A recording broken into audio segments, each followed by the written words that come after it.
এটা পরিবর্তন না, দূরে ফেস্টুনের সব সরাই ফেলবেন। হ্যাঁ, দূরে ফেস্টুনের। অবিশ্বাস্যভাবে তারেক জিয়ার চট্টগ্রাম সফর ব্যর্থ। কোনোভাবেই বিএনপি নির্বাচনী প্রচারণা জমাতে পারছে না। বিএনপির চারদিকে ব্যর্থতা, চারদিকে অন্ধকার, হতাশা। 10 বাজে এখনো চলছে। আমি বক্তব্যের মধ্যে একটা সমালোচনা খুঁজে পাচ্ছি না। প্রতিপক্ষের নাম ধরে দল। আসসালামু আলাইকুম, দেখছিলেন ভিডিওর বিশেষ কিছু অংশ। প্রিয় দর্শক শ্রোতা মণ্ডলী, হ্যাঁ ভোটকে এবার তারেক রহমান গণ অধিকার পরিষদের নেতা ছিলেন এক সময়, তিনি হ্যাঁ ভোটকে না বলছেন, মানে হ্যাঁ ভোটের যে ব্যানারগুলো ছিল সেই ব্যানারগুলো ছিঁড়ে ফেলছেন, যা ভিডিও শুরুতেই দেখেছেন, যা সম্পূর্ণ সামনে দেওয়া রয়েছে। এদিকে তারেক জিয়া তিনি কিন্তু আজকে চট্টগ্রামে একটা জনসভায় গিয়েছিলেন, সেখানে কিন্তু সেইখানে ঘটছে এক আজব ঘটনা। সেই ঘটনাকে কেন্দ্র করে নতুন একটা চাঞ্চল্যকর সৃষ্টি হয়েছে। যাই হোক, সবগুলো ভিডিও দেখাবো এক এক করে। আশা করছি পুরো ভিডিও জুড়ে আমাদের সাথে থাকবেন। এটা পরিবর্তন না, দূরে ফেস্টুনের সব সরাই ফেলবেন। হ্যাঁ, দূরে ফেস্টুনের। এই দেখেন, যেই খুঁটি ফাঁকা আছে ওই খুঁটিতে লাগাইনি, আমি যেই খুঁটিতে লাগাইছি প্রধান উপদেষ্টার কার্যালয়, অনুমোদন ক্রমে ঢাকা সিটি কর্পোরেশন।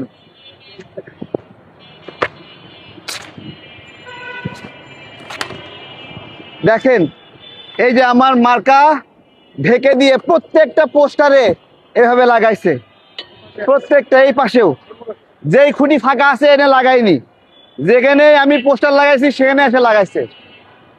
ঠিক আছে, এদিকে আসে। এটা পরিবর্তন, তাই না? এদিকে যা। এটা পরিবর্তন না, এটা পরিবর্তন। পরিবর্তনের জন্য হাতও বলবে মানুষ। এটা কি লাগাইছেন, আমার ক্ষতিপূরণ দিবেন। আমি অনেক কষ্টে এগুলো লাগাইছি। এক একটা ফেস্টুন বানাইতে 72 টাকা 73 টাকা খরচ হয়েছে, আর লাগাইতে এক জোড়া ফেস্টুন 80 টাকা লাগছে। এই যে এগুলো এগুলো এগুলো লাগায় আমার সবগুলো ফেস্টুনের উপর লাগাইছে। আমি অনেকগুলো এখানে যুক্ত করে দিচ্ছি, আপনারা দেখবেন কত লাগাইছে। সিটি কর্পোরেশনকে আমি বলতেছি, এগুলো আগামীকাল সকালের মধ্যে সব সরাই ফেলবেন। হ্যাঁ, দেখি আসেন।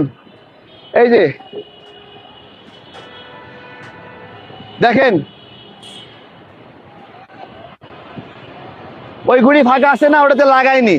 দেখেন আমার ফেস্টুনের উপরে এনে দেখেন দুটো ফেস্টুনের উপরে লাগাই দিছে,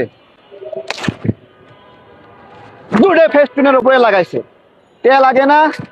তোদের নয় মেলা টাকা আছে, বাটপারি করছোস, নিয়োগ বাণিজ্য করছোস, মেলা টাকা আছে। আমরা তো একটা গরিব, আমাদের ফেস্টুনের উপর লাগাইছো কেন? হ্যাঁ,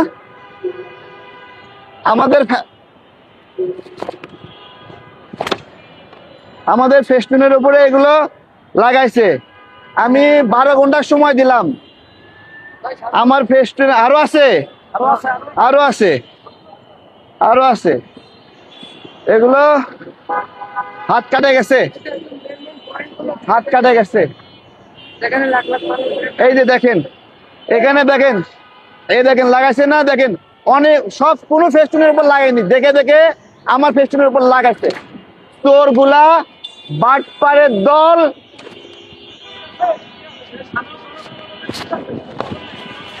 এটা আমার হাত কাটে গেছে, আমার হাত কাটে। দেখেন আমরা গরিব মানুষ, আমার ফেস্টুনের উপরে প্রত্যেকটা আমি প্রায় 8-10টা খুলছি, খালি আমারটার উপরে, অন্য কারোটার উপরে না, শুধু আমারটার উপরে লাগাইছে এভাবে সব। 12 ঘন্টা সময় দিলাম, পুরা ঢাকা ফাঁকা করে ফেলবো এগুলা আমি বলতেছি, কিন্তু আমার ফেস্টুনের উপর না ক্ষতিপূরণ দিবি বেটা তোরা। বাটপারের দল, হারামখোর বেটা, তোদের মতো আমাদের টাকা আসেনি। উপদেষ্টা হয়ে নির্বাচন করতেছে, মেলা টাকা আছে, আমরা খাইতেই পারি না। এত বড় আন্দোলন। অবিশ্বাস্যভাবে তারেক জিয়ার চট্টগ্রাম সফর ব্যর্থ। কোনোভাবেই বিএনপি নির্বাচনী প্রচারণা জমাতে পারছে না।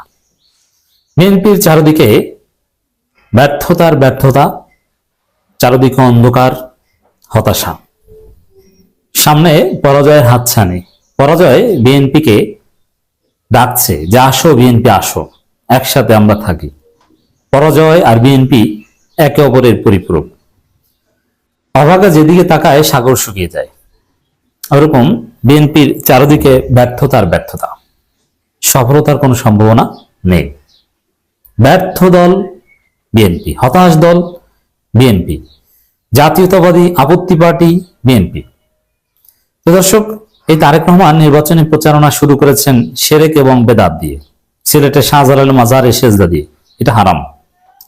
এরপরে সিলেটে যে সমাবেশ করেছেন লোক হয়নি, এটা নিয়ে বিএনপি এক প্রকার লজ্জায় পড়েছে যে লোক নাই কেন, ছবি টবি ঠিক মতো তুলতে পারে নাই। বিএনপির ছবিতে প্রমাণিত হয়েছে যে ফাঁকা, তারেক রহমানের বক্তব্যের সময় মাঠ ফাঁকা। এই জন্যে আমরা তো সোশ্যাল মিডিয়া এক্সপার্ট, তা আমি দেখেছি যে বিএনপি অফিসিয়াল পেজে যেসব ছবি দিয়েছে সিলেট মহাসমাবেশের জনসভা নির্বাচনী, স্বল্প দূরত্বের ছোট ছোট ছবি দিয়েছে, কারণ একটু দূরে তাকালে লোক নাই।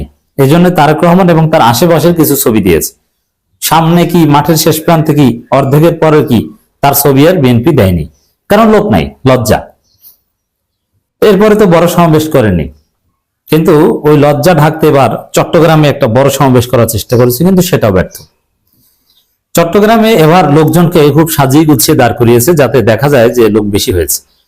আর বিশেষ করে সবাই তো আর দেখতে আসবে না, ছবিতে এমন ভাবে ছবিগুলো এবার তোলা হয়েছে, ফাঁকা জায়গা দেখা যায়নি, অল্প জায়গার মধ্যে লোকজন বসিয়ে তারপরে সুন্দরভাবে ছবি তোলা হয়েছে। তারা প্রচার করছে অনেক লোক, আসলে অনেক লোক না। নির্বাচনী প্রচারণায় অনেক লোক হয় না, কারণ নির্বাচনী প্রচারণা তো অনেকগুলো করা হয়, নির্বাচনী জনসভা তো প্রচুর করা হয়। মহাসমাবেশ, সমাবেশ, তাতে অনেক লোক হয়, কারণ সবাই এক জায়গায় আসে, আর এখান থেকে সবাই এক জায়গায় যান না। তারেক রহমান নিজেই তো এক জায়গায় যাবেন। এটা মহাসমাবেশ টাইপের, বিএনপির বিভাগীয় সমাবেশ টাইপের, কারণ পুরো চট্টগ্রাম থেকে তারা লোক এনেছে, ভাড়া করে লোক এনেছে, কিন্তু তারপরও কাঙ্ক্ষিত লোক হয়নি। যে পরিমাণ লোক হয়েছে ওটা জামাতের যাত্রাবাড়ি এলাকায় ওই পরিমাণ লোক হয়, ওটা সিরিয়াস কিছু না। তো দর্শক, এখানে এই সমাবেশ ব্যর্থ কেন? লোক যা হয়েছে চলে, কারণ এত আহামরি বেশি লোক হওয়ার কথা না, ঠিক আছে, মানলাম। ব্যর্থ এই কারণে যে তারেক রহমান কি বলবেন, এখন পর্যন্ত রাজনীতিতে আশা জাগানিও কোনো কথা বিএনপি বলতে পারেনি, জনগণকে কনভিন্স করা কোনো কথা, কোনো পলিসি প্রেজেন্টেশন বিএনপি করতে পারেনি যে আমরা এটা করবো সেটা করবো। যা বলছে সেটা ভুয়া, বলছে কি ফ্যামিলি কার্ড, ফ্যামিলি কার্ড ভুয়া, ফ্যামিলি কার্ডের কোনো ভিত্তি নেই। এখন আর পকেটে ফ্যামিলি কার্ড নিয়ে ঘুরেন না, কারণ তাহলে পুলিশ ধরতে পারে যে এটা পাইছিস কোথায়, ওটা নির্বাচনে আচরণবিধির লঙ্ঘন। তারেক রহমান ভয় পেয়েছেন, ভয় পেয়ে পকেটে এখন ফ্যামিলি কার্ড রাখেন না। দর্শক, এখানে তারেক রহমানের পুরো বক্তব্যে ইমপ্রেসিভ কিছু ছিল না। দুই তিনটা বিশেষ করে গুরুত্বপূর্ণ কথাগুলোই তো মিডিয়ার শিরোনাম হয়। তো দুইটা কথা বলেছেন দুর্নীতির বিরুদ্ধে, কি যে দুর্নীতির লাগাম টেনে ধরবো, বিএনপি ক্ষমতায় গেলে দুর্নীতির টুটি চেপে ধরা হবে, এটি হচ্ছে বিএনপির ব্যর্থতা। আরে ভাই, দুর্নীতির টুটি চেপে ধরবে কে? আপনি, তারেক রহমান, আপনি নিজেই তো দুর্নীতিবাজ। আপনার ইতিহাস দুর্নীতির ইতিহাস, আপনার ইতিহাস হাওয়া ভবনের কেলেঙ্কার ইতিহাস, আপনার ইতিহাস শিল্পা শেঠির ইতিহাস, আপনার ইতিহাস 10% খাওয়ার ইতিহাস, আপনার ইতিহাস খাম্বার ইতিহাস। আপনি দুর্নীতি টুটি চেপে ধরতে কে? যে নিজে দুর্নীতি করে সে যদি বলে যে দুর্নীতি টুটি চেপে ধরবে, এটা কোনো কথা? এই জায়গায় তারেক রহমান ধরা। হ্যাঁ, যে প্রতিশ্রুতি বাস্তবায়ন হবে। তারপরে তিনি যেই কথাগুলি বলছেন সেই কথাগুলো মধ্যে যেমন দেশের মানুষ পরিবর্তন চায়, দেশের মানুষ রাজনৈতিক অধিকার ফিরে পেতে চায়, অধিকারের কথা, পরিবর্তনের কথা, উন্নয়নের কথা, কৃষক ভালো থাকলে বাংলাদেশ ভালো থাকবে। তারপরে কৃষক কার্ড দেবে, সেটা বলেছি। তারপরে ফ্যামিলি কার্ড নিয়ে তো রীতিমতো হুলস্থুল কাণ্ড, অন্যরা মনে করলো যে আমরা মনে পিছিয়ে গেছি, ফলে ওটাকে মানে চাপা দেওয়ার জন্য ভালোবাসার কার্ড বলতেছে, আবার এনসিপি বলতেছে এটা প্রতারণা কার্ড, কেউ বলতেছে নির্বাচনের আচরণবিধির লঙ্ঘন, লোভ দেখাচ্ছে, বলা হচ্ছে কি তারা ফ্যামিলি কার্ড ইতিমধ্যে বিক্রি করা শুরু করছে। এই সমস্ত কথাবার্তাগুলো হচ্ছে এবং কিছু কিছু পরিকল্পিত ঘটনাও সাজানো হচ্ছে। তো যাই হোক, আমার কাছে সবচেয়ে বড় কথা হলো যে পুরো বক্তব্যের আগে খেয়াল করেন তো, নির্বাচনী জনসভায় সবাই মনোযোগী থাকে, কিন্তু তারেক রহমান গতকালকের মতন আজকেও দিনটা শুরু করলেন তরুণদের সাথে করে নিয়ে চট্টগ্রামে তিনি এই পোলো গ্রাউন্ডে সমাবেশে আসার আগে তরুণদের নিয়ে, বিশ্ববিদ্যালয়ের শিক্ষার্থীদের নিয়ে তিনি কথা বলেছেন এবং সেখানে বলেছেন যে ভোটার আইডি কার্ড বা ন্যাশনাল আইডি কার্ড পাইতে গেলে কি পরিমাণ বিড়ম্বনা হয়, আপনি যেমন খুব দ্রুত বেগে পেয়েছেন, আমরাও যাতে পাই। তারপরে ছবিগুলো তোলা হয়, মনে হয় যেন দুর্ভিক্ষ পীড়িত মানুষ, সেগুলো হাস্যকর হয়ে যায়, সেগুলি উন্নয়ন ঘটানো।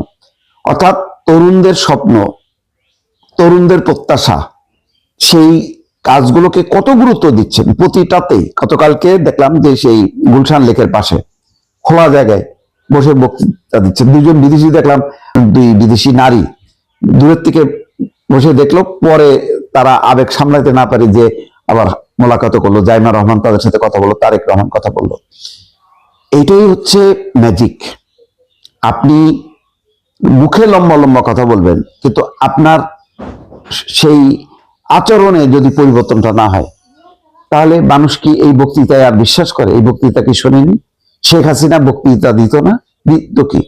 তার বক্তৃতার হলো 100 ভাগের মধ্যে 80 ভাগ থাকতে হচ্ছে জামাত বিএনপি কে ধুয়ে ফেলা, উপড়ায় ফেলো, হাত কেটে ফেলো, হাত পোড়ায় দাও, যারা জ্বালাও পোড়াও, এই সমস্ত গুলি করতো।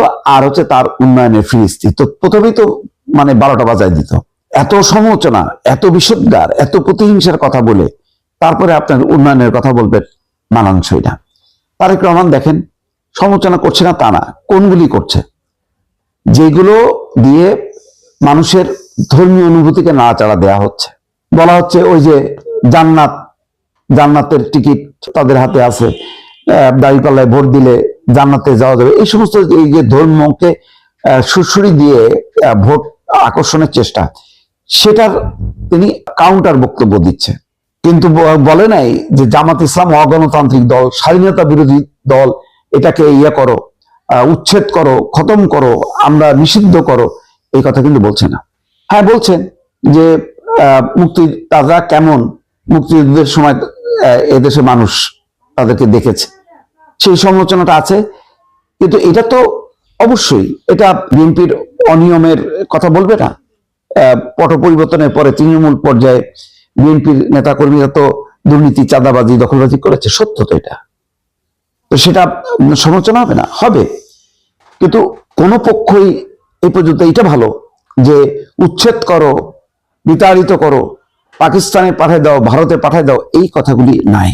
শালীনভাবে শ্রোতা মণ্ডলী, অবশ্যই আজকের ভিডিওটি সম্পর্কে কোনো মতামত থাকলে লিখবেন আমাদের কমেন্ট বক্সে। এবং এই যে তারেক রহমান বা তারেক জিয়া বলেন, আপনারা যেভাবে আসলে জনসম্মুখে তিনি কথা বলছেন, কতটুকু জমাতে পারছেন বা কি করতে পারছেন না পারছেন, তা ইতিমধ্যে আপনারা বিশ্লেষকদের আলোচনা শুনেই বুঝতে পেরেছেন আগামী দিনে কি করতে পারে বিএনপি, কতটুকু এগিয়ে যেতে পারে, এবং আওয়ামী লীগ এবং শেখ হাসিনা তাদের কি হতে পারে, এবং আগামী যে 12 ফেব্রুয়ারি নির্বাচন আছে সেই নির্বাচনে কি হতে পারে। প্রিয় দর্শক শ্রোতা মণ্ডলী, লিখবেন এসব সম্পর্কে। ধন্যবাদ।